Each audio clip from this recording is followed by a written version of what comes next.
Hi, I'm Kate Burt, and I'm sharing information today about privilege, about what privilege means, what it is, who has it, and what we can do with it as a concept in dietetics. Privilege can be a triggering word for some people, so let's all start with a deep breath and an open mind to really try to unpack this idea. And I think that it's important because with privilege comes opportunity, and so there is so much opportunity in dietetics right now. In order to explain what privilege is, I'm actually going to start by talking a little bit about what it isn't. It's not about you as an individual. It doesn't describe your individual circumstances, and having it or not having it is not your fault. It's not something that you can opt into or that you can opt out of. And most importantly, it's not inherently bad.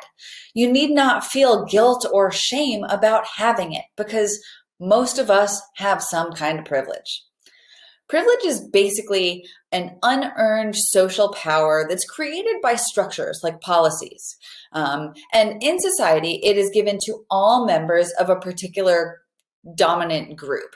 So, in other words, in plain English, privilege means that there are policies and practices in place that benefit some people more than they benefit other people. It's having an unearned advantage in a situation, and some people are accommodated, whereas others are alienated. So when we're unpacking this idea of privilege, we need to think about all of the different ways that privilege exists because it's usually invisible to those who have it. It's just their way of life, the way that their world works. But the holders of privilege are really at an advantage of those who do not have it. So to uncover privilege, especially if you're a member of the group that has it, then it really takes a critical examination of the systems that are at play. So because there are many different kinds of privilege, I just want to highlight a few of those right now. There's heterosexual privilege, there's cisgender privilege, there's able-bodied privilege, there's white privilege, there's male privilege, and the list really does go on. So you can see that, multiple identities come with multiple types of privilege or not. And most of us, again, have one type of privilege or another, or many types of privilege in some cases.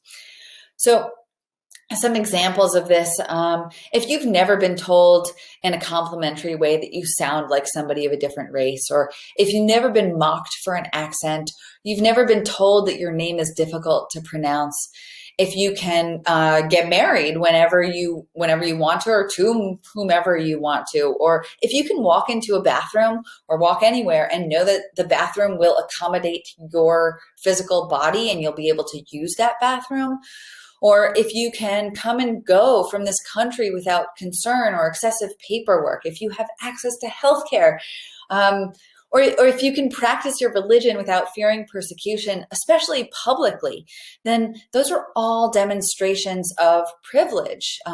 Those people who don't have to worry about those things, you hold a certain type of privilege, and there's different types embedded in those examples. But when you have privilege, then you are part of the dominant group, and you hold that privilege because social norms and customs are aligned with your values and your interests. When you're part of a marginalized group, on the other hand, you don't quite fit in as well as if you're part of the dominant group. So when we think about these kind of big concepts in dietetics, I want to start off with a kind of easier example. One that I like to use is that people with no dietary restrictions can walk into a restaurant, order whatever they want off the menu, and feel confident that it's not going to have an immediate impact on their health. Most people probably don't even think about the challenges that people with food restrictions or food allergies, the challenges that they face. I mean, maybe we do because we're registered dietitian nutritionists, but the average person probably doesn't even think about that. But people with food or allergies or religious restrictions must consider each of these things. They have to trust the restaurant that they're going to handle food properly. It's a privilege to be able to walk into a restaurant, order casually, and eat a meal. And it's one that many of us take for granted on a regular basis. So that example may feel easy to understand because, especially as food and nutrition professionals, I think we can kind of empathize with the challenges that people with dietary restrictions feel around navigating food environments and finding foods that fit their restrictions, and that are still healthy for them. And when your health is not at stake with every meal, then you really don't have to worry about it. You don't have to trust strangers to handle your food carefully. But so that example is probably comfortable for most of us. Let's up the ante a little bit and give it a different example, one of white privilege in dietetics. So white women, particularly those who have a body type that fits society's expectations for what a healthy body looks like, so generally that's lean, can walk into a patient's room in a clinical setting or wherever, can walk into the room with a patient, and that patient generally doesn't question their dietetics knowledge. That registered dietitian nutritionist probably doesn't even get asked where she got her credentials, or they don't get mistaken for somebody there to take the food order. Based on physical appearance alone, a white woman with a body type who fits a healthy profile looks the part, and so they're assumed to belong. And assuming that somebody belongs is a demonstration of unearned credibility. In other words, privilege.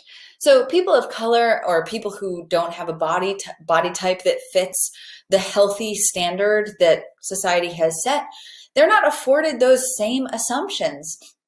And so when they walk into the room, they're not automatically given that same level of credibility.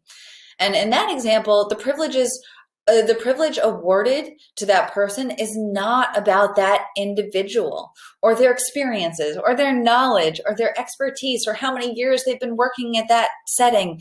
It's not about how hard they worked to become an RDN. The unearned privilege in that example is simply the assumption that that person belongs in that room at that time. And so again, to those who have privilege, it's often invisible. And that's why it can sometimes be a bad thing. It's something that those who have it are blind to. And so it really takes a careful examination in order to uncover it.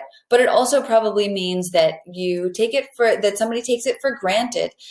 They may not be able to understand or empathize with the experiences of the non-dominant group if they don't realize that their privilege exists. And obviously, being unable to identify with people who are different than yourself in a professional capacity limits your ability to build relationships with clients or to develop effective nutrition education. So it's really important to become aware of, to acknowledge, and to dismantle privileges, particularly in dietetics. And there's so many opportunities to do this. I really enjoyed reading Food and Nutrition magazine. Registered dietitian nutritionist Stephanie Carter provided a great example of the socioeconomic privilege that comes along with being able to eat intuitively. So when I learned about intuitive eating for the first time, which was more or less 15 years ago, I wasn't taught about limitations. I wasn't taught that there are some people who this concept works for and other people who who are excluded from eating intuitively. The opportunity to eat until you're full and then to stop assumes that you have enough food to eat. It assumes that you have access to the types of foods that are going to help you feel full for a long time. And it also assumes that you get to eat when you want to, at your convenience. If you're hungry, you eat now and you eat until you're full. And that sounds fantastic. But the reality is that not everybody has that opportunity. So instead of promoting intuitive eating as a way that we should all be eating, we really have to acknowledge that only a subset of people can actually eat that way. And that subset of people are those with the economic advantage to do so. So white privilege in dietetics can be easier to identify than other forms of privilege because the profession is so overwhelmingly white. So here are some examples of where we see privilege, particularly in dietetics. When a white person walks into a room of dietetics professionals, most of the other people in the room look like that individual. That can give a certain sense of belonging when your identity, physical identity, matches the other people in the room.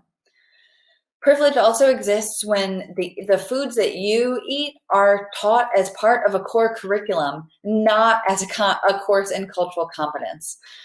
When you can look at the My Plate graphic and it more or less resembles the way that you eat, you have privilege, because separating foods out onto a dinner plate and including dairy, particularly in a drinking glass, is normative for white societies. So it's easy to look at My Plate and feel like it captures the way that white people eat.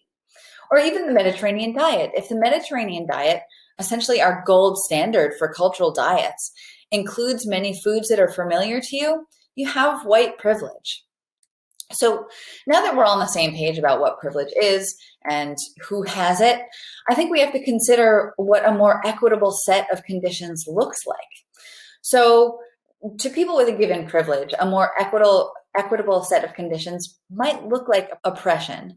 Because if privilege is how social conditions benefit us, then the flip side of that is the way that social conditions pose a barrier for people of a particular group.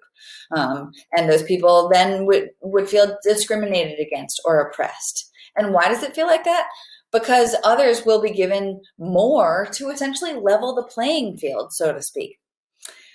And this gets at the concepts of equity and equality. So equity describes a condition in which everyone has more or less the same opportunity and shouldn't be confused with equality. So in the profession of dietetics, we generally aim to provide the same opportunity to everybody in terms of who becomes a dietetic professional. So anyone with a bachelor's degree can apply to from an accredited DPD program can apply to a dietetic internship. We are an equal opportunity profession, except that we're not, because giving everyone the same thing only works when everyone also has the same access to resources. If we're all starting for the same place, then giving us the same thing works. But we know that that's not true. So equity is a little bit different. Equity is focused on fairness. So it gives more support or opportunity to people with fewer resources, and that ends up level the playing field. So in dietetics, to say that everybody has equal opportunity to dietetic internships misses the policies and the practices that give some people more opportunity than others. It assumes that we all have the same resources to pay for a dietetic internship, for instance. Or by emphasizing GPA as a primary admissions criterion, it's assumed that everyone has equal access to earn a high GPA. But we know that that's not true. We know that there's educational disparity and that people of color and those from lower socioeconomic backgrounds often have to work while they're in school, for instance, to support themselves. They have less time to devote to earning a high GPA, and that can also induce stress. And so all of this mounts and as barriers. And so by the time we get to the dietetic internship, it's not such an equal opportunity anymore. And then once people even get through the dietetic internship, we assume that everybody has equal opportunity to pass the RDN exam. Except when we really try to dig down and uncover that a little bit more, not everybody has the same opportunity.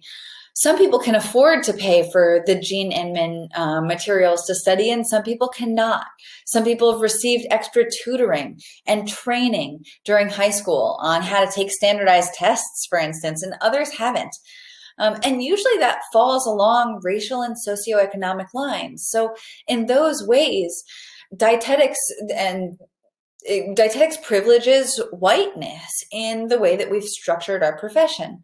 So an equitable profession is one that is diverse, that is inclusive, in which the barriers are experienced similarly by everyone. In order to create equality, we must first be equitable, both in how we serve clients and in the demographic composition of our profession in general. Examining the privilege, the multiple privileges, and the places in which privilege exists in our profession gives us an opportunity to create a more equitable profession. So if you are somebody with privilege, and most of us are, then you have an opportunity now to leverage it to make our profession more equitable. Thank you.